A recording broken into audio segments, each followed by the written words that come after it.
Hello বন্ধুরা, আমি মোহাম্মদ হারুন আল রশিদ। এটা তোমাদের ইউটিউব চ্যানেল হারুন বায়োজন।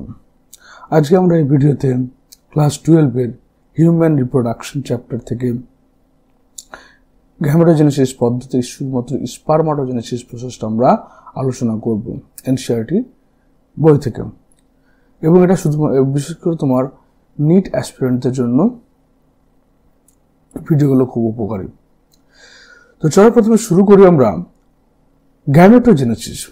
যেহেতু আমরা জানি হিউম্যান বিং এর কি সেক্সুয়াল রিপ্রোডাকশন হচ্ছে বা যৌনজনন হয়। যৌনজনের প্রথম শর্ত কি, যে দুটো যে গ্যামেট প্রোডাকশন করতে হবে, অর্থাৎ হ্যাপ্লয়েড সেল গ্যামেট প্রডিউস করতে হবে এবং অফস্প্রিং এর জন্য অফস্প্রিং তৈরি করে দুজন প্যারেন্ট লাগবে। কখনো কখনো সাধারণত একজনে লাগে, মানুষের ক্ষেত্রে দুজন প্যারেন্ট লাগবে এবং গ্যামেট ফর্মেশন হতে হবে। হলো, তবে কি বলছে দেখা যাক। বলছে the primary sex organ the testis in the male and the ovaries in the females produce gametes, that is sperms and ovum respectively. তাহলে বলছে যে মেলদের ক্ষেত্রে সাধারণত কি হচ্ছে, টেস্টিস থাকছে, শুক্রাশয়, ফিমেলের ক্ষেত্রে ওভারি ডিম্বাশয় থাকছে, এবং এই টেস্টিসের মধ্যে তোমার শুক্রাণু তৈরি হচ্ছে স্পার্ম, এবং তৈরি হচ্ছে স্পার্ম, যেটাকে আমরা যে প্রসেসটাকে আমরা বলছি স্পারমাটোজেনেসিস, এবং ফিমেলদের বডিতে যে এগ মানে ওভারি বা ডিম্বাশয় রয়েছে সেখানে তৈরি হচ্ছে এগ, যেটাকে আমরা উজেনেসিস পদ্ধতি বলছি। এবং স্পারমাটোজেনেসিস এবং উজেনেসিস পদ্ধতিটাকে একসাথে আমরা বলছি গ্যামেটোজেনেসিস বা gamete formation. In the testis, শুক্রাশয়ের মধ্যে the immature male germ cell spermatogonium produce sperms by spermatogenesis that begins at the puberty. তাহলে যখন আমাদের বয়ঃসন্ধিকার আসছে, বয়ঃসন্ধিকার বলতে যখন আমাদের বডিতে টেস্টোস্টেরন হরমোন ক্ষরণ হওয়া শুরু হচ্ছে, অর্থাৎ সেটা 13 থেকে 18 বছর হতে পারে, তখন এখানে আমাদের স্পারমাটোগোনিয়াম বলে এক ধরনের কোষ রয়েছে। এগুলো হচ্ছে জার্মিনাল এপিথেলিয়াম সেল। এগুলো জার্মিনাল এপিথেলিয়াম সেল মানে আবরণী কলা, যেগুলো জার্ম সেল তৈরি করে বা গ্যামেট তৈরি করে। তো এগুলো কি করছে, এই যে কোষগুলো দেখতে পাচ্ছ, এগুলো বড় বড় সাইজের কোষগুলো, এই কোষগুলো কোথায় রয়েছে, এই সেমিফেরাস টিউবুলের মধ্যে রয়েছে। কারণ আমাদের মোটামুটি একটা টেস্টিসের মধ্যে 250 লোবিউল থাকে।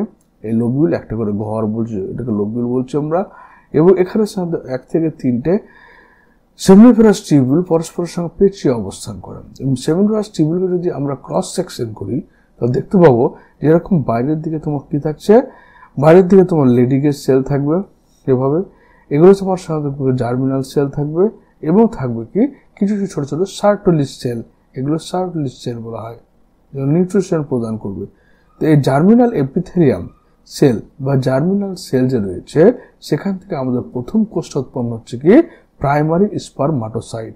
এটা 2n নাম্বার সেল, যেখানে আমরা দেখেছিলাম যে প্রথমে জার্মিনাল এপিথেলিয়াম থেকে মাইটোসিস প্রক্রিয়া কি হচ্ছে, অনেকগুলো কোষ তৈরি হচ্ছে। এক হচ্ছে স্পারমাটোগোনিয়া এ, স্পারমাটোগোনিয়া বি, এভাবে বা বলতে পারো যে স্পারমাটোগোনিয়া। এই স্পারমাটোগোনিয়া সিঙ্গুলার নাম্বারে বলা হয় স্পারমাটোগোনিয়াম। এগুলো মাইটোসিস প্রক্রিয়ায় ডিভিশনের প্রচুর পরিমাণে স্পারমাটোগোনিয়াম সেল তৈরি করবে। The singular number spermatogonium present on the inside wall of the seminiferous tubule multiply by mitotic division and increase in numbers. তাহলে এই যে সেমিনিফেরাস টিউবুলের বা ভিতরের দিকের যে ওয়াল, সেমিনিফেরাস সবচেয়ে বাইরের দিকে ওয়ালে কি থাকছে, লেডিগেজ সেল থাকছে, এবং ভিতরের দিকে যে জার্মিনাল মানে আবরণী করা রয়েছে সেগুলোতে রয়েছে এই জার্মিনাল এপিথেলিয়াম সেল। এবং এই জার্মিনাল এপিথেলিয়াম সেলগুলো বারবার মাইটোসিস প্রক্রিয়া বিভাজন হওয়ার ফলে প্রচুর পরিমাণে তোমার স্পারমাটোগোনিয়াম বা স্পারমাটোগোনিয়া তৈরি করবে, যেটা diploid in number. Each spermatogonium is diploid and contain 46 chromosome. তাহলে ডিপ্লয়েড সেল মানে হিউম্যান বিং এর ডিপ্লয়েড সেল মানে কি, সেখানে 46 ক্রোমোজোম থাকবে।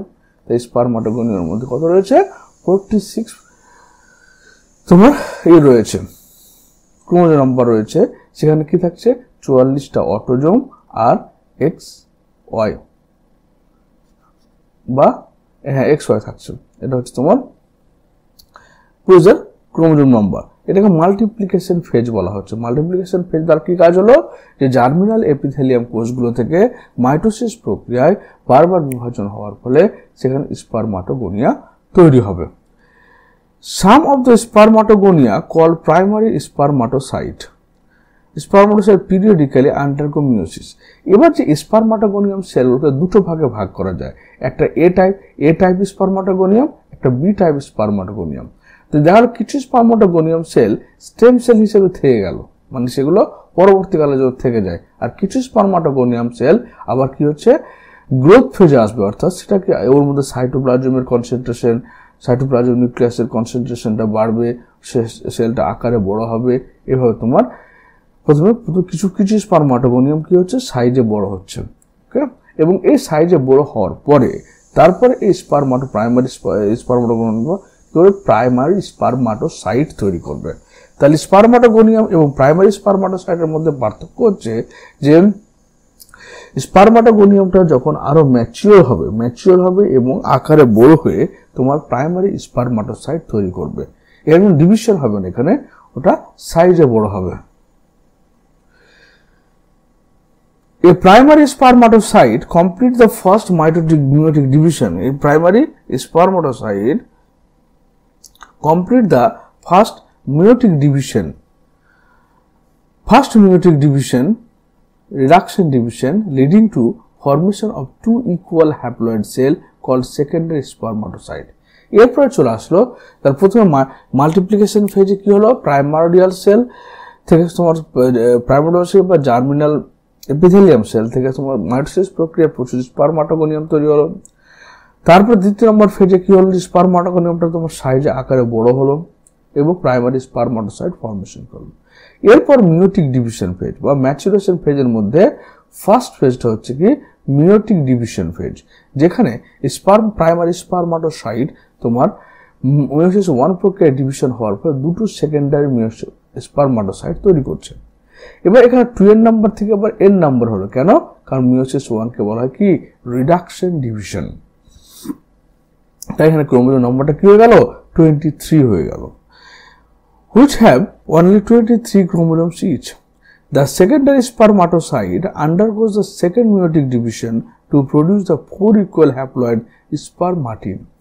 এবার মিওসিস 2 কে আমরা কি বলি, ইকুয়াল ডিভিশন। তাই সেকেন্ডারি স্পারমাটোসাইটে তৈরি হয়েছে হ্যাপ্লয়েড নাম্বার, সেটা মিওসিস 2 এর মাধ্যমে তৈরি হচ্ছে স্পারমাটিড। 4টে ইকুয়াল সাইজ স্পারমাটিড হ্যাপ্লয়েড কোষ তৈরি করলো। এরপরে এটা মিওটিক ডিভিশনের মাধ্যমে তৈরি হলো। এরপরে লাস্ট ফেজ হচ্ছে কি what would be the number of chromosome in the spermatid. Definitely chromosome number 23, স্পারমাটিডের ক্রোমোজোম নম্বর কত, 23 থাকবে। যেহেতু 23 ক্রোমোজোম থাকবে, সেকেন্ডারি স্পারমাটোসাইটে 23 ক্রোমোজোম থাকবে, কিন্তু প্রাইমারি স্পারমাটোসাইটে 46 ক্রোমোজোম নাম্বার থাকবে। The spermatid are transformed into spermatozoa sperm by the process called spermiogenesis. তাহলে বলছে এই যে স্পারমাটিড থেকে তোমার স্পারমাটোজোয়া তৈরি হওয়ার যে পদ্ধতি, স্পারমাটিডগুলো ম্যাচিওর হয়ে স্পারমাটোজোয়া ফর্মেশন করছে, এই পদ্ধতিটাকে বলছি আমরা স্পারমিওজেনেসিস। তাহলে পুরো প্রসেসটা হচ্ছে কি স্পারমাটোজেনেসিস, এটা হচ্ছে স্পারমাটোজেনেসিস অ্যান্ড স্পারমাটিড থেকে স্পারমাটোজোয়া তৈরি হওয়ার পদ্ধতিটাকে বলা হচ্ছে আমরা স্পারমিওজেনেসিস। ওকে, আর এই সার্টলি সেল থেকে ডাইরেক্ট তোমার স্পারমাটোজোয়া তৈরি হওয়ার পদ্ধতিটাকে বলা হচ্ছে স্পারমিয়েশন বা রিলিজ হওয়ার পদ্ধতি স্পারমিয়েশন বলে। After spermiogenesis sperms head becomes embedded in the Sertoli cell. এবার যখন স্পার্মটা তৈরি হয়ে গেল, তাহলে এই যে সার্টলি সেল দেখো, স্পার্মের হেডটা স্পারমাটিড থেকে স্পারমাটোজোয়া তৈরি হলো। এবার স্পারমাটোজোয়া তৈরি হওয়ার পরে স্পার্মের হেডটা কোথায়, সার্টলি সেলের মধ্যে লেগে আছে। কেন সার্টলি সেল লেগে আছে, কারণ সার্টলি সেল তোমার তৈরি করছে প্রোভাইড নিউট্রিশন প্রোভাইড করার জন্য। and are finally released from the seminiferous tubules by the process of spermiation. তাহলে প্রথমে কি হলো, জার্মিনাল এপিথেলিয়াম কোষ থেকে প্রথম কাজ হচ্ছে মাইটোসিস প্রক্রিয়া প্রচুর পরিমাণে স্পারমাটোগোনিয়াম তৈরি করা, কিছু স্পার্মাটোগোনিয়াম কোষ স্টেম সেল হিসেবে থেকে যাবে এবং কিছু কি হয় বৃদ্ধিপ্রাপ্ত হয়ে প্রাইমারি স্পার্মাটোসাইট ফর্মেশন করে। প্রাইমারি স্পার্মাটোসাইট মিয়োসিস প্রক্রিয়া অনপ্রক্রিয়া ডিভিশন হয়ে কি তৈরি করলো সেকেন্ডারি স্পার্মাটোসাইট।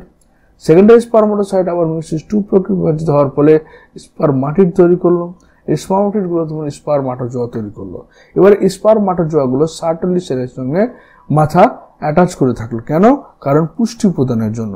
এবং ফাইনালি স্পারমাটোজোয়াগুলো টেস্টিস সেমিনাস টিউবিউল থেকে রিলিজ হয়ে গেল। এটাকে বলা হয় স্পারমিয়েশন। টার্মগুলো মনে রাখবে, একটা স্পারমাটোজেনেসিস, স্পারমিওজেনেসিস আর স্পারমিয়েশন। তাহলে পুরো প্রসেসটাকে বলা হচ্ছে স্পারমাটোজেনেসিস, এবং স্পারমাটিড থেকে স্পারমাটোজোয়া হচ্ছে স্পারমিওজেনেসিস, আর স্পারমিয়েশন হচ্ছে সার্টলি সেল থেকে এই স্পার্মগুলোকে রিলিজ হওয়ার পদ্ধতিটাকে বলা হচ্ছে স্পারমিয়েশন। Spermatogenesis starts at the age of the puberty due to significant increase in the secretion of gonadotropin releasing hormone. তাহলে কি হচ্ছে এই স্পারমিয়েশন প্রসেসটা বা স্পারমাটোজেনেসিস প্রসেসটা কখন পুবার্টিতে কেন হচ্ছে? বয়ঃসন্ধিকালে। কারণ বয়ঃসন্ধিকালে যখন আসছি আমরা, মানে পুবার্টি পিরিয়ডে যখন আসছি, তখন আমাদের শরীরে কি হচ্ছে গনাডোট্রপিন রিলিজিং হরমোন সিক্রেশন হচ্ছে GnRH। যেটা হচ্ছে কি GnRH বলতে কাকে বোঝা হচ্ছে এখানে? GnRH বলতে বোঝা হচ্ছে লিউটিনাইজিং হরমোন এবং follicular stimulating hormone. Follicular stimulating hormone, if you recall, is a hypothalamic hormone. তাহলে GnRH করতে এখানে হাইপোথ্যালামাস থেকে রিলিজ করা, হাইপোথ্যালামাস থেকে। আর এটা হচ্ছে কি পিটুইটারি থেকে ক্ষরণ হয়। এবং এরা কাজ করে কোথায়? এরেজ করে লেডিং সেলের উপরে, লেডিং সেল, আর এফএসএস করে তোমার সার্টলি সেলের উপর।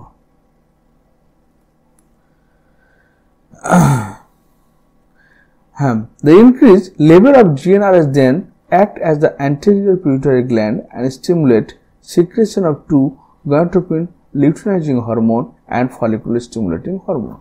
তাহলে এরা কি করলো? অ্যান্টেরিয়র পিটুইটারির উপরে বা অগ্র পিটুইটারির উপরে কাজ করলো এবং সেখান থেকে দুটো হরমোন ক্ষরণ করলো। একটা হচ্ছে লিউটিনাইজিং হরমোন, একটা হচ্ছে follicular stimulating hormone. Luteinizing hormone act on Leydig cell and stimulate the synthesis and secretion of androgen. এবার এই লেডিং সেলের উপরে কাজ করার ফলে কি হলো? অ্যান্ড্রোজেন, অ্যান্ড্রোজেন মানে হচ্ছে টেস্টোস্টেরন হরমোনটা ক্ষরণ করতে সাহায্য করলো। Androgen in turn stimulate the process for অ্যান্ড্রোজেনের কাজ কি? অ্যান্ড্রোজেনের কাজ হচ্ছে আমাদের সেকেন্ডারি সেক্সুয়াল ক্যারেক্টার, গৌণ যৌন বৃদ্ধি ঘটানো এবং তোমার স্পারমাটোজেনেসিস প্রসেসটাকে স্টিমুলেট করা। স্পারমাটোজেনেসিস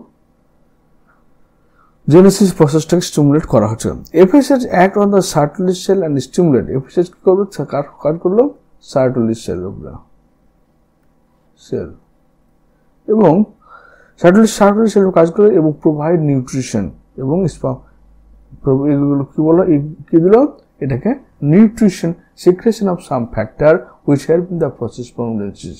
তাহলে আমাদের দুটো হরমোন, একটা হচ্ছে প্রথমে আমাদের হাইপোথ্যালামাস থেকে কি রিলিজ হলো যখন পুবার্টি পিরিয়ড চলে আসলো, পুবার্টি পিরিয়ড, তখন হচ্ছে কি হাইপোথ্যালামাস থেকে গনাডোট্রপিন রিলিজিং হরমোন ক্ষরণ করলো অ্যান্টেরিয়র পিটুইটারির উপরে। সেখান থেকে দুটো হরমোন লিউটিনাইজিং হরমোন এবং ফলিকুলার স্টিমুলেটিং হরমোন ক্ষরণ হলো। লিউটিনাইজিং হরমোন লেডিং সেলের উপরে কাজ করলো, ফলিকুলার স্টিমুলেটিং হরমোনটা সার্টলি সেলের উপরে কাজ করলো। লেডিং সেল থেকে তখন কি হলো? টেস্টোস্টেরন বা অ্যান্ড্রোজেন ক্ষরণ হলো, অ্যান্ড্রোজেন টেস্টোস্টেরন ক্ষরণ করলো এবং কি করলো? টেস্টোস্টেরন ক্ষরণ করলো। এই টেস্টোস্টেরন তখন সার্টলি সেলকে আরো উদ্দীপ্ত করলো, কার সঙ্গে যুক্ত হয়ে? ফলিকুলার স্টিমুলেটিং হরমোনের সঙ্গে যুক্ত হয়ে, এবং সেখান থেকে স্পারমাটোজেনেসিস পদ্ধতিতে সাহায্য করলো স্পারমাটোজেনেসিস প্রসেসে, এবং সেগুলো কি ইনহিবিন ক্ষরণ করলো।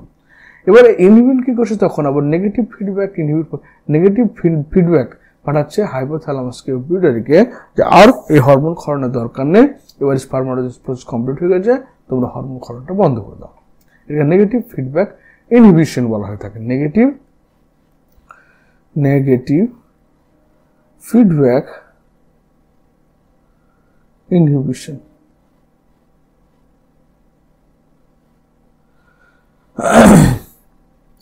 Let us examine the structure of the sperm. এবার স্পার্মের আমরা একটু স্ট্রাকচারটা দেখব। It is a microscopic structure composed of head, neck, middle piece and tail. তাহলে এর প্রথম এটা হচ্ছে হেড পোর্শন, এটা neck portion, middle piece and tail portion, চারটে অংশ রয়েছে। A plasma membrane envelope the whole body of the sperm. তাহলে সমস্ত স্পার্মের সমস্ত বডিকে ঘিরে কি থাকছে? একটা প্লাজমা মেমব্রেন থাকছে, যে প্লাজমা মেমব্রেন থাকছে। The sperm head contain an enlarged haploid nuclei.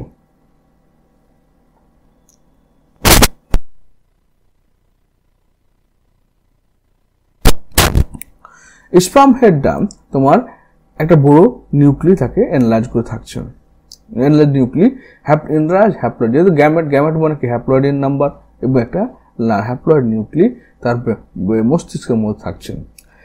The anterior portion of which is covered by cup-like structure called acrosome. এই অংশটা হচ্ছে অ্যাক্রোজোম। অ্যাক্রোজোমটা কোথা থেকে তৈরি হচ্ছে?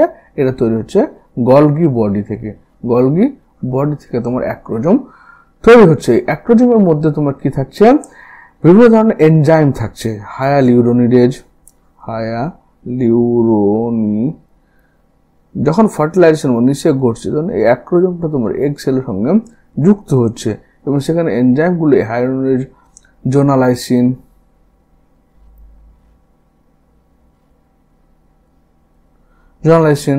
জোনালাইসিন এই সমস্ত এনজাইমগুলো হেডের মধ্যে থাকছে, হেডের মধ্যে থাকে।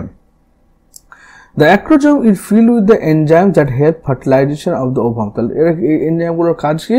যখন তোমার ফার্টিলাইজেশন ও নিষেক হচ্ছে তখন স্পার্মটা যখন এগের ওয়ালের সঙ্গে অ্যাটাচ হচ্ছে, এগের ওয়ালটাকে ডিজলভ করার কাজ হচ্ছে, জোনাপেলুসটাকে ডিজলভ করার কাজ হচ্ছে এই হায়ালিউরোনিডেজ এনজাইম বা জোনালাইসিন বা অ্যাক্রোলাইসিন এর কাজ।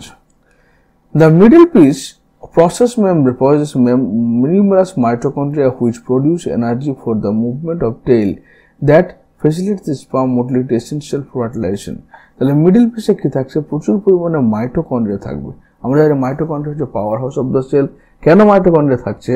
কারণ তোমার ভেজাইনার মধ্যে যখন স্পার্মটা তোমার এন্ট্রি করছে বা ইনসেমিনেশন হচ্ছে তখন সেখান থেকে থ্রু ইউটেরাস ও ফেলোপিয়ান টিউব দিয়ে অ্যাম্পুলা পোর্শনে যাওয়ার জন্য তাকে একটা এনার্জি দরকার বা শক্তি দরকার। সেই শক্তিটা তোমার এই মাইটোকন্ড্রিয়াগুলোর মাধ্যমে তৈরি হয়।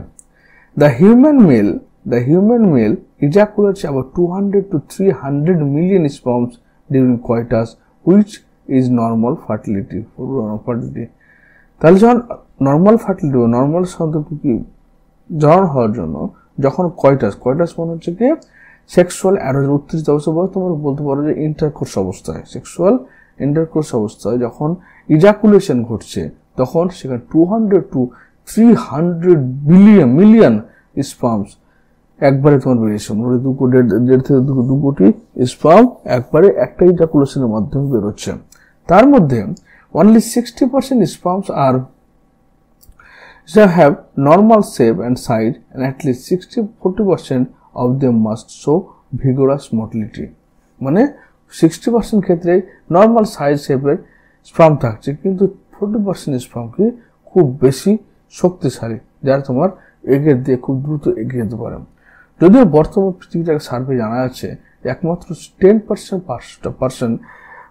of the peoples are sexually fit. বেশিরভাগ তোমার স্পার্ম প্রোডাকশন হয় না, এটাকে বলো আমরা অ্যাডোস্পার্মি বলছি, বা হয়তো স্পার্ম প্রোডাকশন হচ্ছে কিন্তু তার মোটিলিটি থাকে না, অলিগোস্পার্মি বলছি। ওই জন্য বাচ্চার ধরনের সমস্যা হয় বা বাচ্চা আসতে দেরি হয়, কারণ স্পার্মের motility capacity, sperm production capacity, সব এনভায়রনমেন্টাল পলিউশন, আনহেলদি লাইফস্টাইল এগুলোর জন্য কমে যায়। Sperms released from seminiferous tubules are transported by the accessory duct. Accessory duct গুলো কি রয়েছে আমাদের? দেখো accessory duct গুলোর মধ্যে রয়েছে কারা? একটা হচ্ছে তোমার prostate gland রয়েছে, তার উপর রয়েছে সেমিনাল, তার উপর রয়েছে দুটো সেমিনাল ভেসিকেল, prostate gland এবং তোমার বাল্ব ইউরেথ্রাল গ্ল্যান্ড। এই তিনটে গ্ল্যান্ডকে বলা হয় অ্যাক্সেসরি গ্ল্যান্ড। এই সমস্ত অ্যাক্সেসরি গ্ল্যান্ড গুলো কি করছে? তারা এক ধরনের তিনজন মিলে এর সঙ্গে তোমার স্পার্ম যুক্ত হচ্ছে এবং ওদের কাছ থেকে সমস্ত উপাদানগুলো বেরোচ্ছে সেই উপাদানগুলো মিলে তোমার তৈরি করছে সিমেন। সিমেনের উপাদান কি? দেখো, সিমেন উপাদান হচ্ছে fructose, ascorbic acid, enzyme and neutralise any acid. Okay, এইসব জিনিসগুলো ওই সিমেনের মধ্যে থাকছে। এবং এই স্পার্মগুলো কি হচ্ছে, তোমার স্পার্মগুলো তোমার বেরোচ্ছে সেই সেমিনিফেরাস টিউবিউল, তারপর রেডিটেস্টিস, ভ্যাসা এফারেন্সিয়া, তারপর এপিডাইমিস, তার ভ্যাসা ডিফারেন্সিয়া হয়ে তোমার চলে আসছে সেমিনাল ভেসিকেল হয়ে প্রোস্টেট গ্ল্যান্ডের উপরে তোমার চলে আসছে টিউলেট্রা হয়ে বডির বাইরে বেরিয়ে চলে আসছে। The function of male sex accessory ducts and glands maintain the testicular hormones. তাহলে accessory গ্ল্যান্ডগুলোর কাজ কি হচ্ছে, যে হরমোনাল ব্যালেন্সকে মেনটেন করা। তো এটা হয়ে গেল হরমোনাল কন্ট্রোল, স্ট্রাকচার এবং মেল রিপ্রোডাক্টিভ পার্ট।